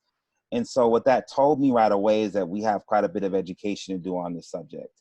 If I'm just being honest, there's 1,000 white folks at Powderhorn Park, and you know, the progressives, they all know where they stand on this issue. You know, Mrs. Johnson, Mrs. Green, Mrs. White, you know, folks in the community, that those are all real people. They don't have they're not following, like, you know, the Black Lives Matter handbook or whatever, right? And so there's a lot of education that needs to happen in the community right now, and I think that we're in a good place to have some of those conversations. And so I've been in talks with folks in the community just to help people understand, like, what does it mean to defund the police. We took a similar position on this earlier this year, where we publicly responded to calls for more increased policing in our city from lawmakers from outside the city. And our response was, we got together, some community members, and our response was to say, if you're going to put $1 into policing, you should put $3 into the community, right? We have 150 years of policing. We have 150 years of police brutality. That is just a fact. And so the idea that, the discussion is not about, for some people, it is about abolishing the police. For us as a state agency in the lane that we roll in, I think it's really about what kind of community investments we want to see in the community to address the concerns, housing, education, healthcare, all those things. Policing as an issue, I don't know that we need to fall into a reform camp or an abolish camp. I think we let the community and the activist community really lead that discussion and see what City Hall does with it. What we have done specifically, though, is we've worked with the Human Rights Department to say that the Minneapolis Police Department needs to be investigated on civil rights violations, and it needs to go back 10 years. So that's long before Rondo was a chief, so it's not an attack on Rondo. Rondo is somebody that I'm in communication with. Chief Rondo is someone I'm in communication with, and we're doing our best to educate the community on what it means to have a civil rights complaint involved. On Friday, there was a temporary protection order put in place, which is a monumental thing, and that's never been done before. Commissioner Lucero and I consulted with Commissioner Lucero on this, and so chokeholds and strangleholds are no longer legal for MPD to use in Minneapolis.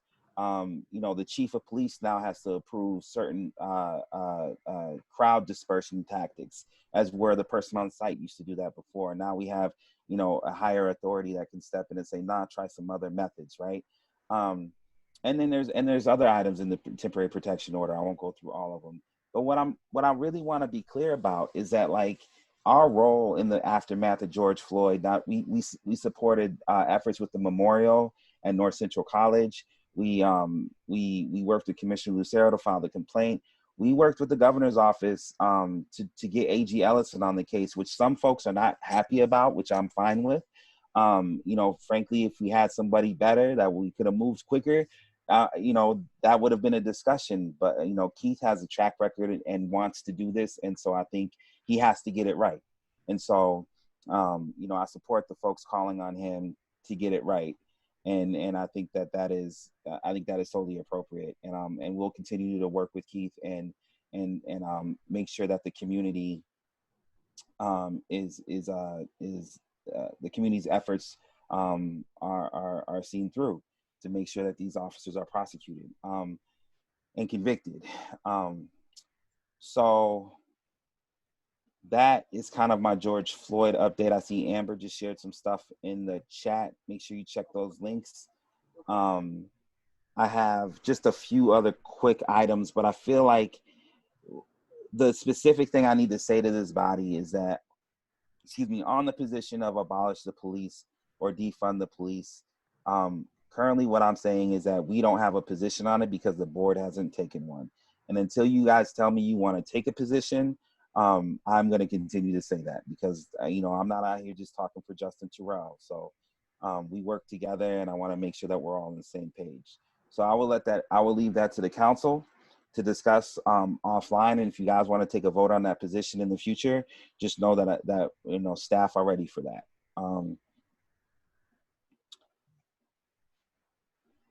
So just a couple of highlights I want to point out to you guys. Jasmine and I are working on a legislative survey.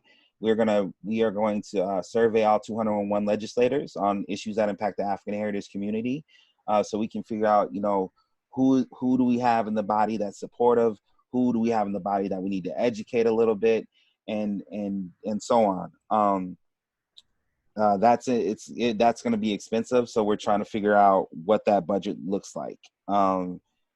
Session debrief, we're starting after. Originally we were going to start planning it next week, but now special session sounds like it's going to drag out for a while. So we're going to have to get creative with session debrief. We have had some requests from community members to host all 37 Black elected officials in the state for a discussion. We haven't made a decision on that as a staff, and we're just kind of figuring out like what makes the most sense with our capacity, knowing that special session is going to last longer than a day most likely. Any other quick highlights? Because you got about a minute, because I have we have still one more item after you. Okay, I got two. So Board training. So we have been working on a board manual for the council for over a year now, right, Shakira? The Yep. chair has seen it. We're constantly revising it. It includes bylaws and other documents. But just so you know that we are looking at, I think we have 7 seats filled right now, 8 with Representative Noor, and we're looking at filling out the rest of the council before the end of June is my understanding. And so once that happens, and it's at the end of the fiscal year, so once that happens and we move into July, I would like to request the chair and maybe one other member or 1 or 2 other members just kind of review the board manual that we're putting together, so that we could do an additional board training in addition to the one that SMART facilitates with y'all. Because we understand that SMART has some specific things that they need to train us on. But as staff, like, we interact with this council every day. I call Narita every day. and I think that that there are some specific things to this body that are specific, that would be helpful for us to lead a training on, starting with legislative training and stuff like that. So that's my last piece. But Madam Chair, I do think it's timely and important that we put Carl on the spot, Councilmember Crawford on the spot, to talk about the pardon that the governor is doing. Yes, Madam Chair, real quickly, it seemed to be set for Friday right now that the governor and AG Ellison and the Chief Justice is looking at a pardon for Max Mason, who was one of the men that were taken off the train in 1920. He was the only gentleman to go to jail, serve prison time, African heritage, wrongly accused of rape. And it has taken this long to hopefully have this admonished from his record. So please stay tuned. We hope to have that answer on Friday as CJM is creating some events on the 15th. Awesome. Thank you. No, thank you for that. Timely, and especially after we had the conversation, before this call with the governor. So real quick, because I want to wrap this up, because I know we're right at about a minute over. Since we did start late, commissioner schedule. So one of the things that the executive committee talked about is that in July, our hope is to bring the director of safety, health. Help me out. Commissioner of Health, Commissioner Malcolm. No, not Commissioner Malcolm. It's her, and we had mentioned one other person. The medical director. The medical director, that's what it was. Thank you. So that's what our intent is. I don't know if we've gotten that confirmed yet, Shakira, but the hope is that we can bring Commissioner Malcolm on for July, and the health director, and then we're gonna, in July, we'll solidify the remainder of the year with these commissioner visits. And then I think once we get to like September, one of the pieces that I would like for us to do is to go back and respond back to the community of what was the outcomes from them coming, because a lot of it is timely because of COVID and because of George Floyd. But I think the biggest thing is, as we're bringing them in, it's not just come in and share about your organization, but it's also how can community find resources and or other aspects that can help them. And then also it gives us an opportunity to say where our needs are, and where we feel like they're missing the boat when it comes to African heritage people. So I just wanted to mention that really quick. I don't believe we have any other announcements besides what Carl had mentioned. If hearing none, I would say we are ready for a vote to adjourn, a motion to adjourn. So moved. Is there a second? Full second. Awesome. We are officially adjourned. Thank you all for staying a little bit after our normal time frame. Everybody have a fabulous week. Yes, See sir. ya. Bye.